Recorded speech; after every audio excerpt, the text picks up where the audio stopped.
Baru-baru ini, Jessica Mila tampaknya sudah menemukan sosok pria yang berhasil membuatnya terpikat.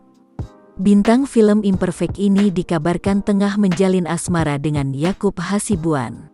Jessica Mila membenarkan bahwa dirinya memang memiliki hubungan asmara dengan anak pengacara kondang tersebut. Mila belak-belakan sebut jika keduanya tengah berpacaran. Mila mengatakan, kedekatannya bersama Yakub bukan karena pekerjaan. Iya, memang benar dekat. Ya, pacaran, kata Jessica Mila dilansir dari tayangan Kiai Haji Infotainment, Sabtu, tanggal 12 Juni tahun 2021. Jessica Mila mengaku bahwa hubungannya dengan Yakub belum lama terjalin. Hal itu membuatnya tak mau terlalu banyak mengumbar soal kehidupan asmaranya. Belum lama sih, ketemunya di mana? Ada deh, ujarnya sambil berlalu.